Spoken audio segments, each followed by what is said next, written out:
réellement ce qui se passe et ça demande une force de description plusieurs heures, mais pour dire abstraitement avec les termes techniques, je peux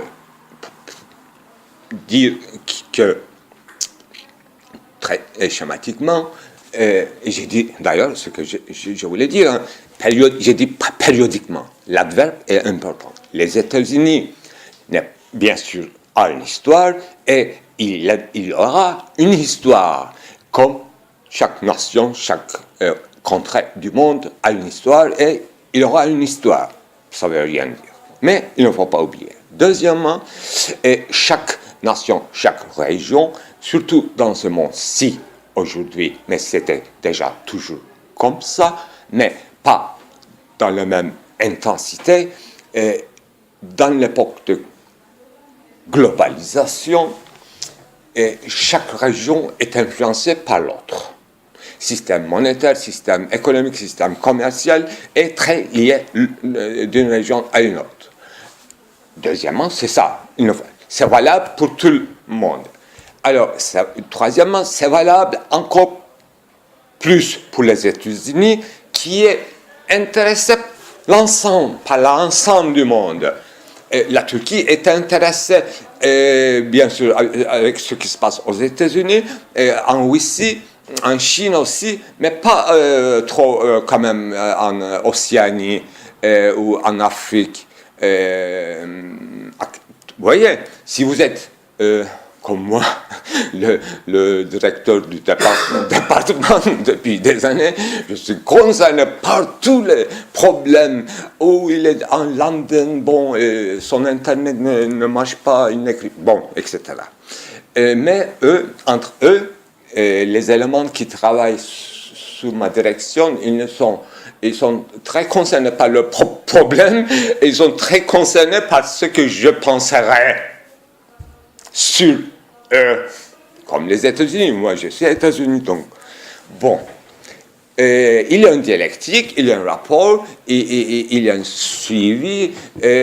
Donc, moi, en tant que président des États-Unis, donc je ne suis pas fermé aux autres.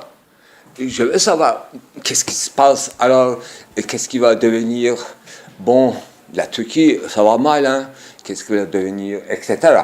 Et je me fais des soucis. Je fais des gymnastique mentale, hein, pour que je n'ai pas de soucis, hein, la Turquie, c'est pas moi. Mais je pense quand même.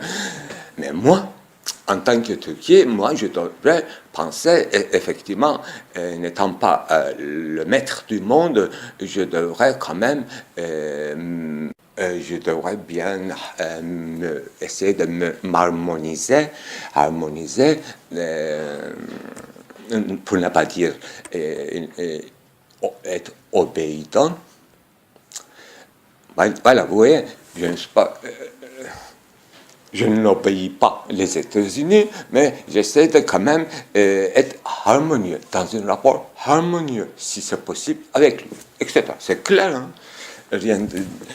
Donc, ce qu'on appelle les rapports, oui, multidirectionnels, les interactions, mais on ne fait pas physique, hein? Et ces rapports-là, à première vue, ressemble très réciproque. J'ai dit interactif, interactivité dit réciproque. Mais ce n'est pas réciproque. Il y a bien sûr interactivité, mais deuxièmement, il y a une dissymétrie. Ce n'est pas réciproque, dissymétrique. Il y a un fort, il y a un faible. Il y en a moins concernés, il y en a beaucoup plus concernés. Vous voyez, ce qu'on appelle intensité ou qualitatif. Quand on dit interactivité, on parle de quelque chose quantitatif. Quand on dit des intensités qualitatives et des dissymétries, je peux dire encore beaucoup de choses, et des anachronismes. Est-ce que nous sommes sûrs que nous vivons dans la même époque que les États-Unis, dans la même chronologie. Vous allez dire que non, nous n'avons pas changé les horaires en entrant à l'hiver. Déjà, nous avons 2 heures de décalage avec notre voisin grec. C'est correct ou non? C'est qu'un exemple. Avec les États-Unis, il y a beaucoup plus de différences d'horaires. Mais on ne parle pas des horaires. Hein. Quand on parle de l'épocalité, du temps qui se fait, le temps qualitatif, non pas le temps quantitatif, et des l'heure ou le temps des horloges, si on passe à une conception du temps profondément qualitatif, historique, sédimentaire, conflictuel, etc., pas du tout. Nous n'avons rien à voir. Donc, on peut dire que nous sommes dans un anachronisme et on peut inventer plusieurs mots philosophiques. Ça existe d'ailleurs. Anachronisme, anachronie, diachronie, synchronie et dyschronie. Tout ce que vous voulez travailler. Mais qu'est-ce que je veux dire?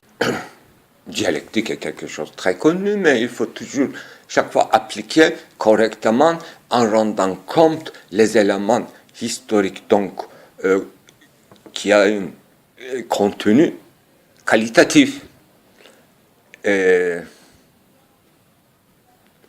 Mais analyse quantitative aussi n'est pas pour rien.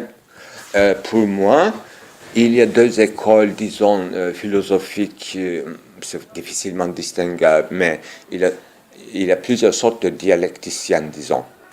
Et il y a d'une Hegel, il y a un Hegel, bon, il y a dans l'Antiquité aussi, il y a dialectique, mais c'est tout à fait autre chose, c'est au niveau des discussions maïeutiques. Mais hegelien, ça rend compte à la fois de quantité et de qualité. Il joue sur 2 niveaux, mais ça reste idéal, etc. Et c'est critiqué par Karl Marx en disant qu'il faut renverser cet idéalisme. Ça a l'air de marcher très bien, mais c'est un peu renversé. Donc, il faut faire marcher correctement, etc. Bon, je n'entre pas dans les détails. Mais et je connais une autre dialecticienne, philosophe, qui s'appelle Alain Badiou. Lui, il dit, bon, il est des origines, disons, il a une connaissance des mathématiques, donc il ne néglige pas l'analyse quantitative. Il dit les mathématiques, l'algèbre sont très, très développées et ce n'est pas quelque chose de péjoratif ou réducteur. Pas du tout. Ça encore enrichit beaucoup plus qu'une analyse qui reste seulement au niveau de qualité. Ce que je veux dire, bon, il faut rendre compte, bien sûr, sédimentation historique, intensité qualitative, historique, sédimentation, etc. Mais j'ajoute, et c'est très important, et j'avais déjà dit aujourd'hui, est-ce qu'on va rester prisonnier de notre histoire? C'est-à-dire de cette sédimentation intense et qualitative. Si nous sommes, comme Sartre qui est renversé aussi d'une autre façon dialectique hegelienne, en disant que il faut penser l'homme, l'humanité, à travers l'avenir, à travers son projet. L'homme est un être de projet et non pas une issue, produit passif de son histoire qui n'a pas choisi de ses parents, de son patrie, de cette terre, de sa géographie. On peut dépasser tous. C'est Sartre. Donc, en disant que tout à l'heure, est-ce qu'on serait prisonnier de notre histoire, chacun de régions du monde, ou est-ce qu'il nous attend un certain espoir de développement au-delà d'imiter un modèle? Bien sûr, il faut accepter qu'il y a une interaction, mais il ne s'agit pas de physique, de l'interactivité, mais des couches sédimentées de l'histoire intensivement qualitatives qu'on nomme des pays, des régions et des États, et ne s'influencent pas de la même manière l'un de l'autre. Certains d'eux, ils sont plus massivement soumis à des changements ou à des exigences. Ce qu'on appelle développement non égal du monde, bien qu'il s'agisse d'une globalisation, ce qui renvoie à une sorte de homéostatisme, de principe de thermodynamique. Mais, je répète, il ne s'agit pas du physique, mais du concret des mœurs et des diverses gouvernementabilités des peuples. En bref, vivre ensemble. Donc, j'ai une petite livre de Gilles Deleuze devant moi, Périclès et Verdi. Là, il parle de qualité et de quantité dans un passage, et je veux faire une lecture pour en discuter peut-être. Voilà, il s'agit de François Châtelet. Il était professeur à Saint-Denis, là où j'ai fait mes études. Il se disait à la fois marxiste, donc il était matérialisme historique. À la fois, il est bien sûr dialecticien, dont on discutait tout à l'heure. Ce qu'on a discuté, effectivement, c'était dialectisme, dialectique matérialiste, ou bien matérialisme dialectique. Parce qu'à la fois, on se référait à des contenus historiques, concrets, soit à guerre, soit construction urbaine, soit mode de production, ça c'est du matérialisme. Mais à la fois, on parlait d'une sorte d'interaction et de diverses manières des interactivités, influences. Ça, en philosophie, on peut le formaliser en dialectique. Il s'agit d'une méthode d'analyse, et pour certains, il s'agit même de l'histoire. Dans mes cours précédents, effectivement, on a fait une brève comparaison entre philosophie de Kant, qu'il s'agit d'un rationalisme principiel, surtout quand il s'agit de la morale, et Hegel. Dans cette comparaison, il était, comme dialecticien, bien qu'il est idéaliste ou idéalisante, en suivant un mouvement d'idéalisation qui se déploie dans l'histoire, et il se référait forcément à des concrétisations, actualisations donc matérielles, mais étant des exemples de concepts. C'était, disons, l'acteur principal de sa description philosophique, c'était le concept. Il nous racontait l'histoire du concept et non pas de l'humanité. L'humanité aussi, c'est un concept. Tout à l'heure, je vous disais qu'il s'agit d'une invention récente finalement, soit à partir de déclaration d'indépendance des États-Unis par Jefferson, signée par Jefferson, soit en 1948, n'est-ce pas, adoption d'un texte qui s'appelle Les droits de l'homme, donc par les Nations Unies. Donc, bien sûr, les philosophes peuvent parler de la différence de l'homme et de l'animal, etc., mais il s'agit encore de concepts. On parle droit de l'homme, l'humain décrit par le droit de l'homme, c'est l'un des concepts de l'homme. On ne sait pas l'homme ce que c'est, on ne sait pas vraiment notre destination. C'est pour ça que la recherche de la méthodologie est toujours en cours et doit être rafraîchi. Qu'est-ce que je disais? Alors, je vais faire une lecture. D'abord, une citation apparemment de Châtelet. C'est Châtelet dans les Chroniques des idées perdues. Il dit que c'est comme surface se déployant et comportant des nivellisations et des degrés que la composition musicale est agissante. Donc, il parle peut-être de dialectique matérialiste comme une sorte de une partition musicale, une musique de l'histoire, n'est-ce pas? En fait, si vous pensez et vous avez écouté Symphonie numéro 5 de Beethoven, effectivement, ça renvoie à des événements, soit Révolution française, etc. C'est comme une surface se déployant et comportant des dénivellations et des degrés que la composition musicale est agissante. Et une composition, une partition musicale agit sur nous parce qu'il y a des niveaux différents de sonorité et des différentes dénivellisations, etc. Donc crescendo, andante, etc. Elle n'a aucun effet de profondeur. Donc il imagine la partition musicale comme une surface et sans profondeur. C'est bizarre, n'est-ce pas? Sinon, au sens matériel, où il lui arrive de vriller les viscères et de crisper les muscles.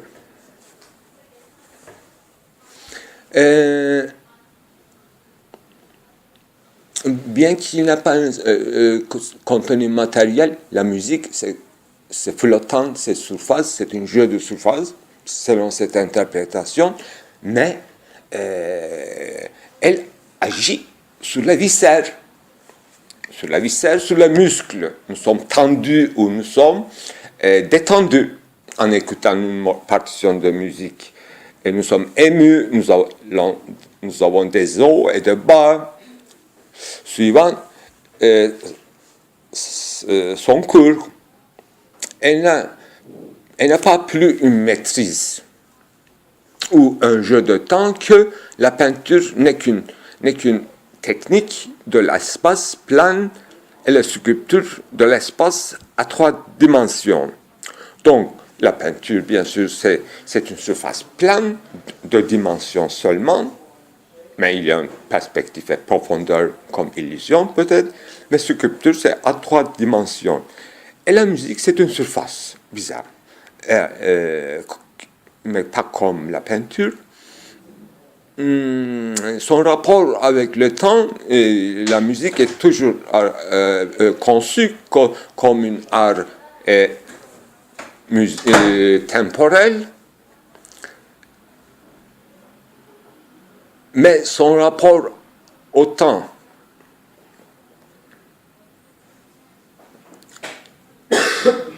ça n'a pas une maîtrise. C'est en analogie avec la peinture et sculpture, et pas plus. Certes, elle peut produire l'impression de la durée qui s'écoule, de l'événement qui se précipite, ou de la stagnation. Effectivement, elle peut jouer sur la durée, elle peut récomposer le durée, elle peut donner cette sensation que la durée, ça dure longtemps ou ça passe très vite et il y a des précipitations ou des stagnations. Ce n'est là toutefois qu'un aspect. Oui, la musique joue avec le temps, mais ce n'est qu'un aspect. Qu'est-ce qu'il fait? Les métaphores que je viens d'employer ont tout un commun défaut. Elles situent l'effet musical dans le domaine de la représentation. Donc, François Châtelet, apparemment, essaie de penser la musique au-delà du concept général de la représentation, c'est-à-dire, c'est pas simplement jouer avec les notes, essayer de maîtriser, faire une impression de changer le temps, mais c'est et pour évoquer les événements extérieurs à elle, c'est une approche dans le domaine de la représentation. Comment peut-on penser la musique au-delà de la représentation? Or, la musique ne présente ni ne représente rien, même apparemment, elle a ce privilège, par ses artifices, de rendre sensible à toute la superficie du corps.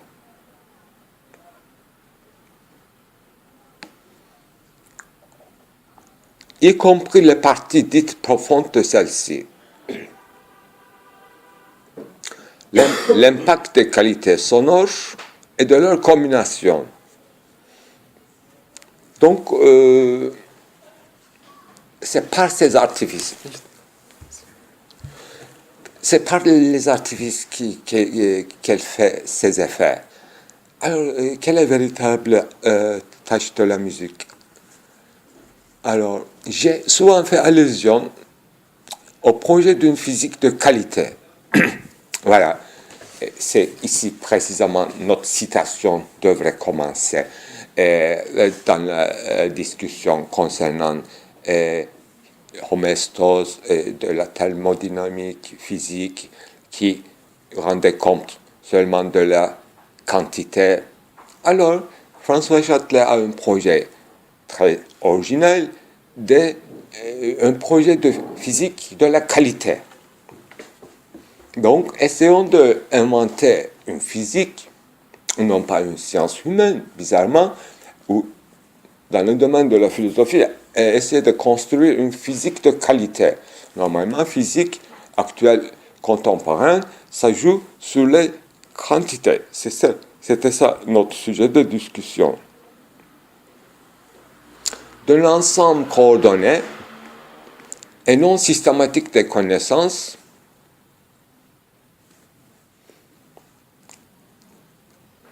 visant à éclairer les rapports pratiques. Donc, ce physique ne sera pas une physique pour faire fonctionner les machines, mais pour pouvoir expliquer les rapports pratiques. Quand on dit pratique, effectivement, il s'agit du domaine des mœurs, donc moral ou social ou politique.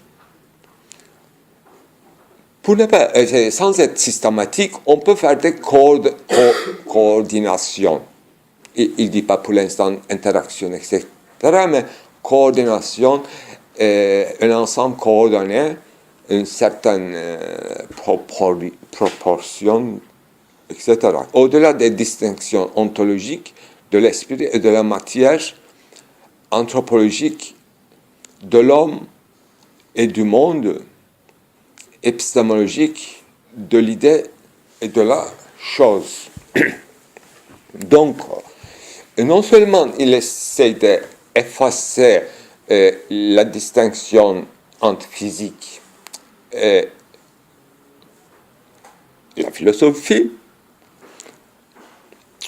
ou une pensée du politique, ou une pensée du social et la physique, essaie de penser au-delà de ces distinctions établies, et même la différence radicale, ontologique entre matière et l'esprit devrait être pensée. Il faut sortir de ces dualités dans la pensée. Et du point de vue anthropologique, on fait distinction entre l'homme et le monde. Du point de vue épistémologique, on fait une distinction entre idées, le domaine des idées et le domaine des choses. Ce sont des artifices. Les distinctions philosophiques est essentielle dans la métaphysique, mais quand même, ce n'est pas complètement adéquat à la nature des choses, dont nous discutons. Or, il me semble que le travail de l'art, en tant qu'il plonge ses racines dans la techne, qu'il est une praxis au sens où on entendait Aristote, c'est-à-dire une imitation, transformation de ce sur quoi il œuvre, en tant qu'il est ouvrage, produit des réalités artificielles qui sont des éléments de cette physique. Donc, en faisant référence à la conception de la praxis chez Aristote, dont nous avons parlé précédemment, cet rapport social, la politique, domaine politique, pour Aristote, avait un nom, praxis. D'ailleurs, quand nous disons philosophie pratique, à travers Aristote, nous pensons philosophie morale, ou morale et politique. Donc, notre domaine a un nom, finalement, et c'est une pratique. Et moi, j'ajoute que même dans l'éthique à Nicomède, quand Aristote dit que le mode de technicité, production, et le mode de praxis, ça partage le même domaine ontologique, mais ils ne sont pas complètement identiques. Et il y a des différences radicales. Mais, donc, dans la politique, dans les praxis, actions morales, on ne fabrique pas, en utilisant technique, des objets. C'est une grande différence. Mais on fabrique quelque chose quand même. Ce n'est pas tangible, cette chose. Dans l'art, on œuvre, en œuvrant, on obtient un ouvrage, mais dans le domaine moral, l'ouvrage, c'est autre chose. Chez Aristote, peut-être une vie qui est en harmonie avec les vertus. Ça, une vie, on peut le penser, on ne le peut juger que à partir de sa fin. Alors, Aristote dit, on ne peut pas donc juger une personne avec chaque comportement ou action accomplie. Mais sur l'ensemble de ces vies. Donc, ça ne peut être réalisé que vers la fin de la vie. J'ajoute ça, toute cette information concernant Aristote pour expliquer Châtelet. Au sein de cette recherche, donc il a un projet de recherche, et à la fin de cette recherche, l'art musical comme une sorte de modèle. L'art musical se distingue en ceci que, excluant par nature la représentation visuelle, c'est-à-dire dans l'art musical, il n'y a rien à voir, donc il n'y a pas de reflet des choses matérielles. L'art musical a une autre sphère. Et par conséquent, le piège spéculatif, il va très loin de cette entreprise, de la construction de ces automates ayant une puissance de plaisir et de force d'exploration.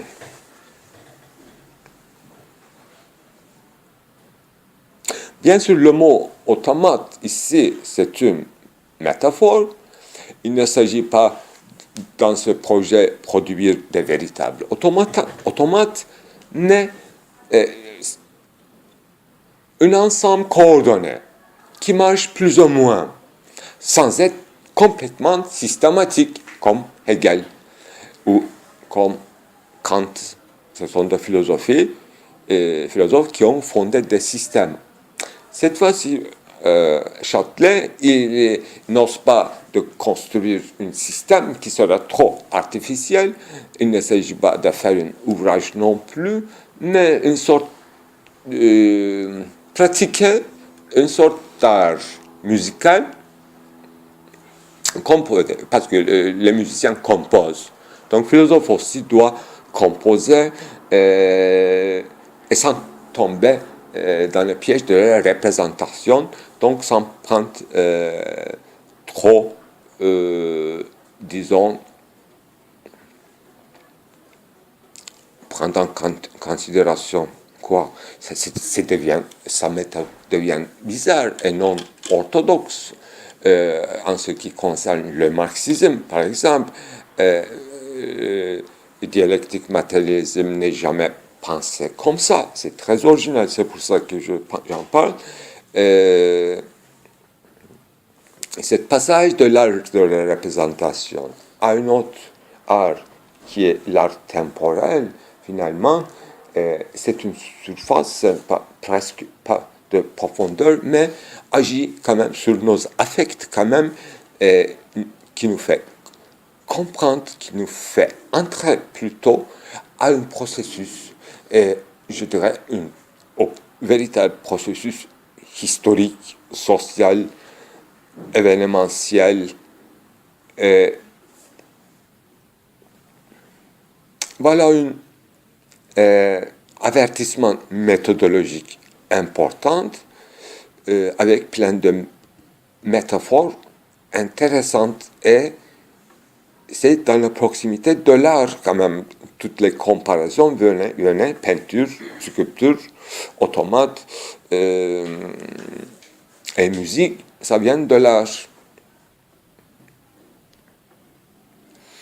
Quel est le résultat? Je répète ici, il allait très loin.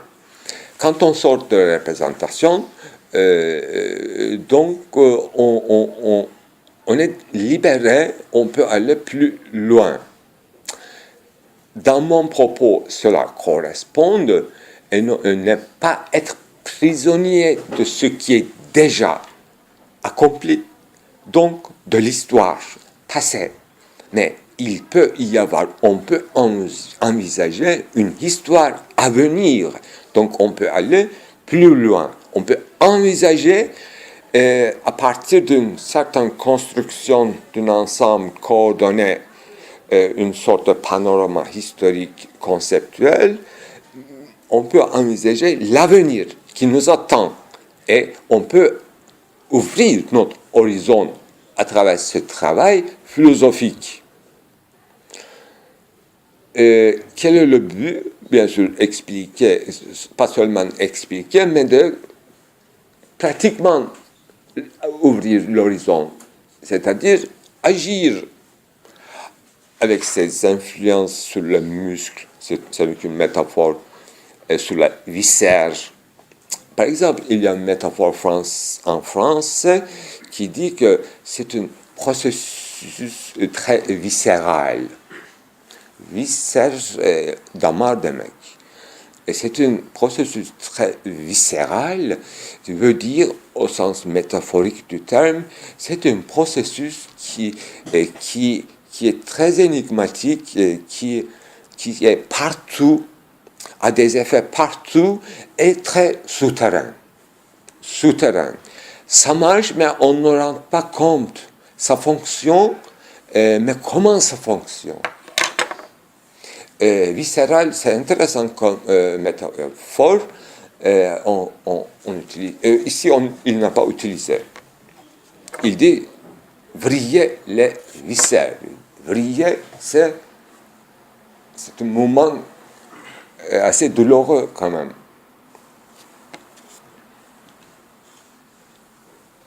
Ayant puissance de plaisir et de force d'exploration, donc faire la philosophie comme on fait la musique, pourquoi puissance de plaisir et de force d'exploration? Et avec cet appareil conceptuel ou construction, composition, à la fois on prend plaisir de jouer, comme j'ai fait aujourd'hui, depuis, n'est-ce pas, la guerre civile aux États-Unis. C'est quand même très bizarre allusion, n'est-ce pas? Il y a eu des élections tout de suite aux États-Unis. Moi, je parle de tout de suite, mon sujet n'est pas là, mais après les élections, je parle de guerre civile aux États-Unis et non pas des guerres civiles dans le passé. Et je parle, et je fais une allusion aussi, et l'histoire à venir des États-Unis qui nous concerne énormément. Voilà, l'allusion est énorme. Et donc, c'est quoi? C'est la philosophie. Je prends plaisir, bien sûr, en faisant ça, et je n'imite pas une autre philosophe, donc c'est moi qui invente cet appareil, c'est ma musique alors. Et il y a des précédents de cette musique, de cette théorie de philosophie musicale qui n'a rien à voir, c'est pas sonore. Mais pourquoi pas, ça peut visualiser, rendre sonore. Je suis cinéaste aussi, cinéaste philosophe. Force d'exploration. Donc c'est le véritable but de ce projet exploration de ce qu'on ne voit pas avec les autres méthodologies très rigides. Quelle méthodologie? Par exemple, déterministique, approche déterministique, qui, en restant fidèle à la chronologie, essaie de dévoiler toute la causalité matérielle des causes matérielles, des modes de production, etc. Mais le complexe, l'ensemble est tellement compliqué, surtout dans le monde globalisé, et cette sorte de causalité reste très régionale et approximative et ne dit pas déterminisme, approche déterministique ne dit pas bizarrement le dernier mot. Donc, ce n'est pas une véritable solution. On peut jouer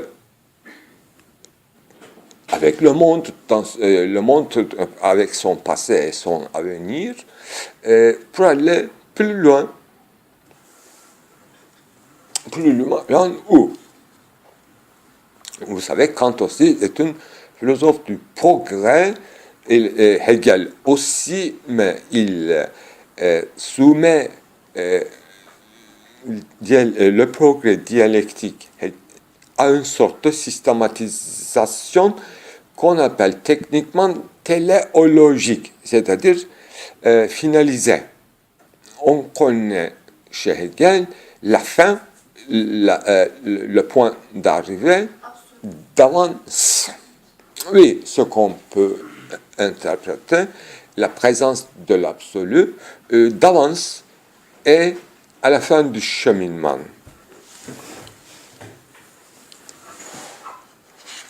Je continue un peu et je finirai la lecture de Châtelet.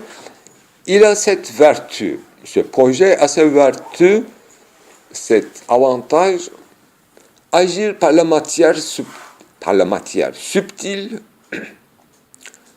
rendre sensible la matérialité des mouvements que d'ordinaire on attribue à l'âme.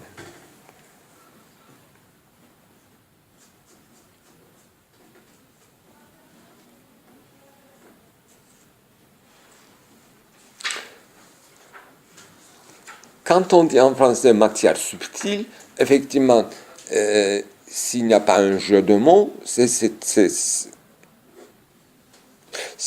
sort de concept de la matière, mais il peut y avoir des matières subtiles. Si vous comprenez bien, quand on dit français subtilisé, c'est évaporé. Donc, il n'y a plus de matière. Mais l'eau, même évaporée, n'est-ce pas, devenue l'air, porte les éléments de l'eau. Donc, c'est encore de la matière, mais une matière plus subtile. Vous voyez? On ne sort pas complètement du matérialisme. On agit sur la matière subtile qu'on attribue plutôt à l'âme dans la tradition. C'est là à ce qui donne la réalité et force à la psychologie élémentaire des héros de Giuseppe Verdi. Effectivement, on n'a pas lu l'entier livre. Le livre parle de la musique Giuseppe Verdi. Vous connaissez peut-être qu'est-ce qu'il a composé le plus connu, Verdi, grand musicien. Vous connaissez une œuvre de Verdi? Est-ce que vous avez entendu déjà le mot, son nom? Très bien, ça va. Hein? J'ai entendu, je ne sais pas son L'œuvre? composition. C'est très navrant pour les étudiants d'université. Vous n'êtes pas obligé de faire de la philosophie, mais si une fois vous êtes étudiant de la philosophie, vous devrez être imbibé de la culture universelle et suivre, aller aux opéras, écouter, voir les opéras. Mais vous allez me dire, et ce sera très juste, à Istanbul, il n'y a plus d'opéra. C'est en train de démolir. C'est une lente et douloureuse démolition. On pourrait, depuis longtemps, on pourrait enlever, refaire un autre bâtiment. Bon, j'ai eu chance de voir, écouter cette œuvre de Verdi quand j'étais étudiant à Taksim, dans le bâtiment de l'opéra. Et ça durait, je crois, au moins 6 heures. Toute une journée de dimanche d'hiver, et on ne savait pas s'il tombe la nuit ou non. En fait, on sortait, il y avait plusieurs épisodes, on sortait quand même, on revenait dans le foyer, on regardait Taksim encore le jour. On se croyait le lendemain. Depuis combien de jours nous sommes là? On entrait encore, toujours la même chose, et ça se finit par... Mais bien sûr, c'est toujours une autre scène, toujours une autre scène. Là, on entrait vraiment dans l'histoire, dans le processus de l'histoire. Et le nom de cette œuvre s'appelle Aïda. Aïda. Donc, on est devenu, en sortant de cet opéra, égyptien. De Pharaon, Égypte de Pharaon. Donc on connaissait tous, enfin on était un Égyptien, on était pendant l'époque des pyramides, etc. Cette force extraordinaire, on aurait pu visualiser, sentir, penser dans la proximité le plus possible ontologiquement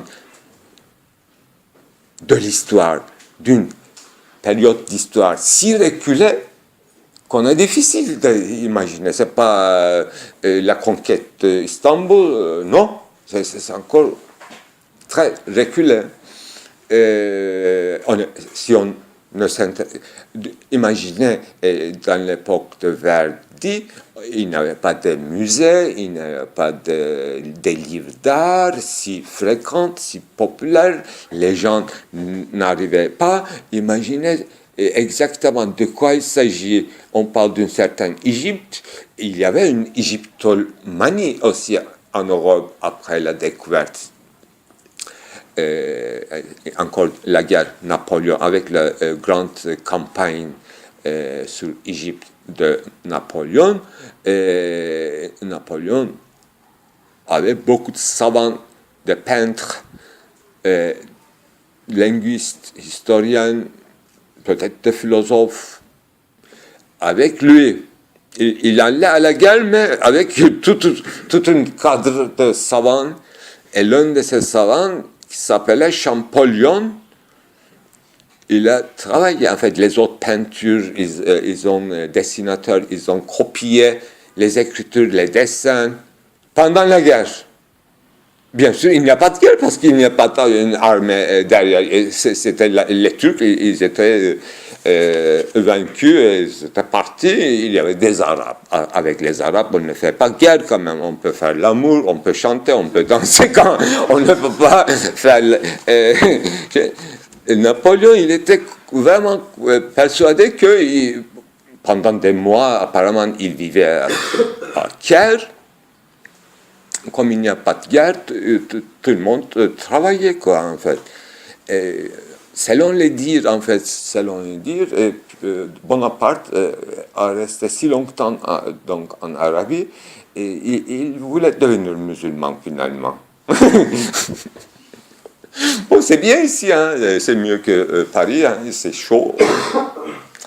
Ça, on arrive à imaginer très mal un grand chef d'armée, grand empereur, pourrait devenir musulman, ne serait-ce que passagèrement, quoi. Enfin, pendant les vacances, je suis musulman, et puis en rentrant. Pourquoi? Parce que c'était devenu républicain. Donc, la religion, les affaires de religion et de l'État étaient séparées. Il n'y avait aucune interdit juridiquement de changer la religion d'un souverain. Auparavant, c'était impossible. Un roi ne peut absolument pas changer de la religion. Et il ne peut même pas se divorcer. Mais Bonaparte, l'un des premiers apports, c'était faire écrire un code civique, Medeni Kanun. Donc, divorce, d'abord. C'est extraordinaire. Les mœurs, c'est pas quelque chose d'abstrait, les mœurs. On a parlé un jour avec vous, contrat d'union civile, mariage, c'est autre chose, etc. Et en tant que contrat, on peut abolir un contrat encore en restant dans l'ordre juridique. Ce qu'on appelle dans le cas de mariage, divorce, etc. Tout était impossible par le système théocratique et papa interdisait tout ça. Et c'est pour ça que peut-être, si on retourne en Angleterre, c'est pour ça que l'église anglicane de la Britannie est sortie de l'église catholique de Vatican. Bien sûr, il y avait plusieurs séparations de cette église de Vatican. En Allemagne aussi, l'église réformée sont installées, les églises nationales, donc ne dépendent pas d'un centre, d'une souveraineté pontife de Vatican. Donc, chaque organisation de mœurs nationale, régler ses affaires civiles, encore en passant par l'Église, mais nationale. Donc, centre de décision est resté local. Et l'une des premières causes que l'Angleterre est sortie très vite, peut-être avant l'Allemagne, de l'Église du Vatican. En Allemagne aussi, il y a encore des catholiques et des protestants. En Angleterre, et je crois, sauf l'Irlande, qui reste catholique, et toute l'Angleterre britannique est devenue protestante ou anglicane. C'est à cause du divorce du roi et de la reine. Vous voyez, pour pouvoir divorcer, le souverain d'Angleterre lui-même, dans sa vie privée, pour pouvoir, tout restant souverain, donc au sens classique du mot roi, il a changé le concept de l'Église et de royauté et de souveraineté, et il est devenu un modèle pour son peuple entier. Il a dit adieu au pape. C'est fini. On n'attend pas ta permission. Nous changeons notre religion. Enfin, nous reconstituons plutôt. Donc, on attendait la parole de pape pour qu'il permette à une séparation, etc. Et ça n'arrivait jamais. Bon, Napoléon aussi c'est intéressant. Code civil, tout de suite, il a il a changé la manière de vivre de son peuple, parce que son peuple ne voulait pas continuer comme auparavant. Une révolution n'était pas un artifice, mais une nécessité à un moment donné de l'histoire. Dans la révolution turque de fondation de la Turquie aussi, c'était pas un artifice, c'était pas une idée, c'est pas une imitation, parce que cette sédimentation historique ayant un contenu à la fois quantitatif et qualitativement était transformée dans les grandes villes, à Istanbul, à Izmir, qui était à l'époque quand même le lieu même de tout commerce de la Méditerranée, le port d'Izmir.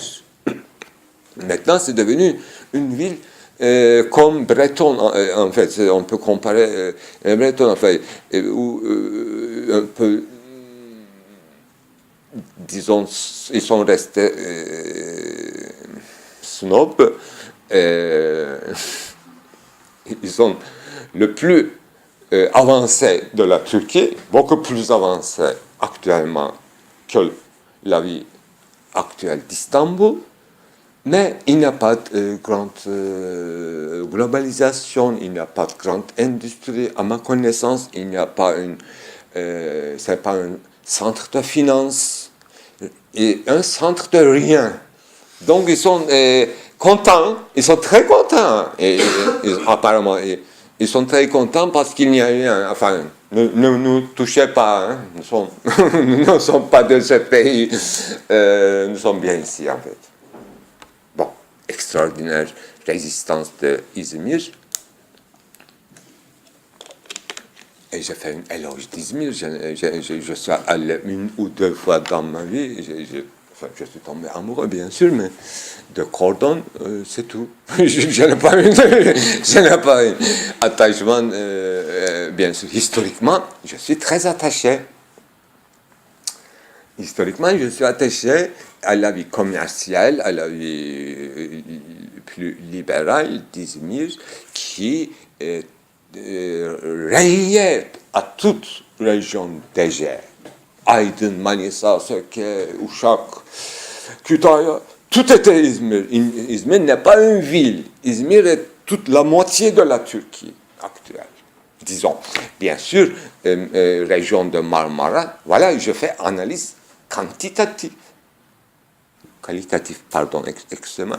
Qualitatif, je parle de qualité de vie. Il y a un contenu, il y a un fonctionnement. Région de Marmara aussi, c'est pas par hasard qu'il est devenu comme ça.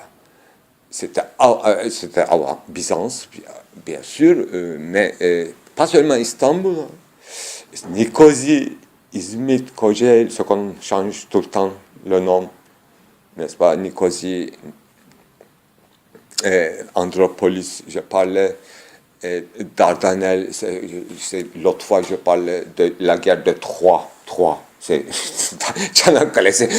millénaire, en fait, une histoire millénaire.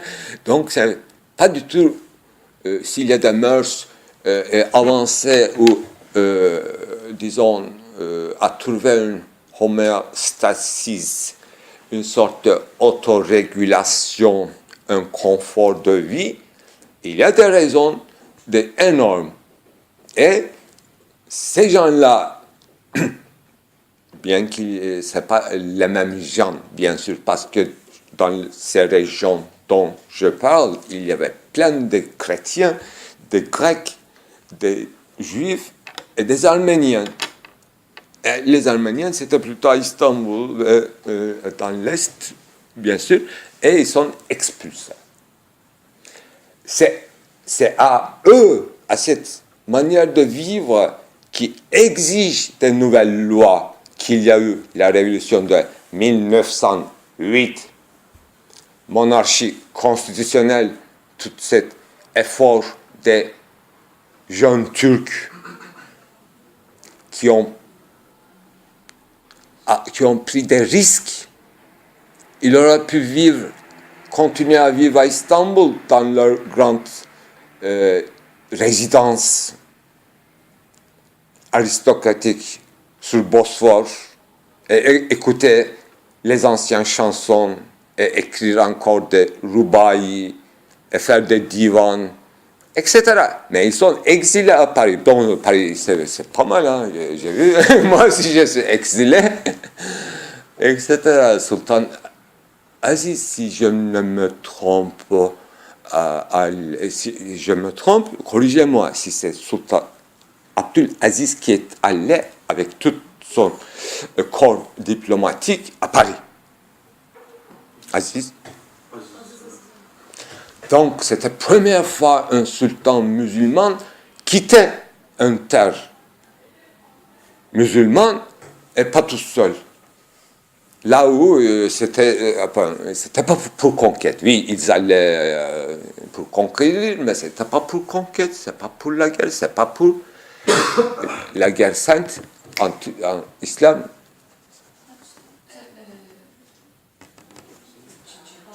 Djihad, sans djihad. Okay. Parce que c'est interdit religion. On ne peut aller que pour islamiser, donc pour djihad. C'est une modernité extrême, mais c'est lui-même, eux-mêmes, ils étaient très cultivés d'une manière occidentale, mais à la fois ils connaissaient arabe, persan, et à la fois français, bien sûr. Fatih Sultan Mehmed, donc Mehmed II, il connaissait latin, grec, c'était quelque chose monstrueux. Il était un savant de Renaissance, et surtout ses professeurs apparemment.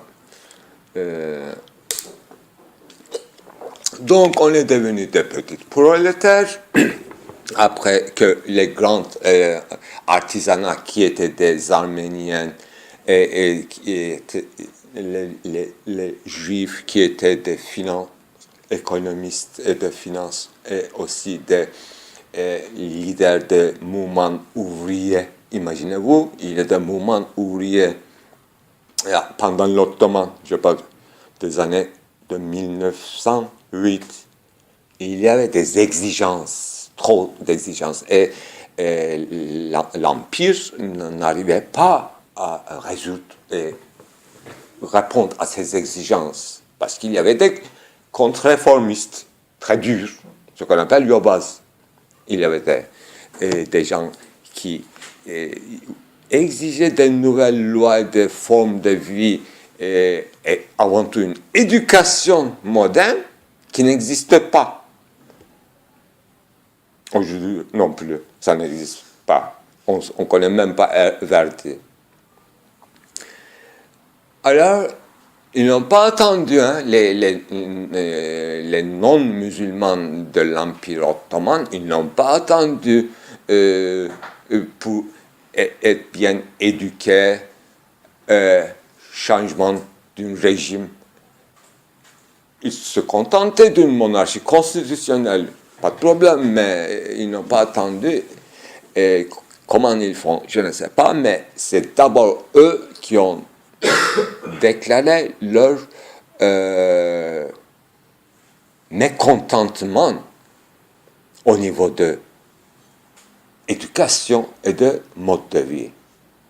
Donc, dans tout est de l'Anatolie, surtout Adana, Çukurova, Antep, Hatay, je crois Malatya y compris, les Américains ont ouvert des collèges qu'on appelle les collèges de missionnaires.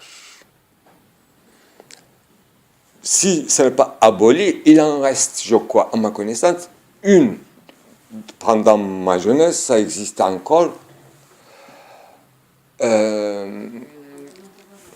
Adana, American College of Adana. Ok, bir de à İzmir, ça existe encore, mais ça a changé de nom peut-être. D'accord, ça garde son nom, donc c'est pas confondu avec Bornova College, İzmir American College, ça existe. Et à Istanbul aussi, pour une autre en fait, forme, et c'est Robert College. Robert College qui est devenu notre grande université de Boğaziçi. C'est très important cette histoire. Et bien sûr, après l'extermination ou disons, chasse aux Arméniens, toutes ces écoles-là sont complètement disparues. Dans l'Est, hein. C'est pas à Istanbul. À Istanbul, c'était déjà acquis. C'est depuis Mehmet le Conquérant. Et il y avait une loi apparemment spécifique pour les droits des minorités. Et donc, ils avaient leur église, leur bâtiment, leurs fondations, leurs écoles, et leurs tribunaux, leurs juges, leurs lois, différentes des musulmans. Et dans chaque ville ottomane, y compris Thessalonique, peut-être à Damascus aussi, Mossoul, à Damascus, il y avait une présence chrétienne. Il y a 4 années, hein, il y avait une présence très forte des minorités. On n'appelle même pas minorités, ils étaient depuis la nuit du temps, depuis toujours. Et il y a des églises locales, syriaques, etc. Donc, il ne peut pas chasser, mais il chasse maintenant, on peut chasser. On ne peut pas chasser quelque chose qui est émergé dans un endroit, dans une localité, dans un mode de vie, etc. Donc, c'est ça. Le cours sur les mœurs devrait passer par tous ces exemples concrets et de devenir des nivellements, changements, expulsions, arrêt, rupture, continuité, manque, nostalgie, douleur, tristesse, deuil. Bon.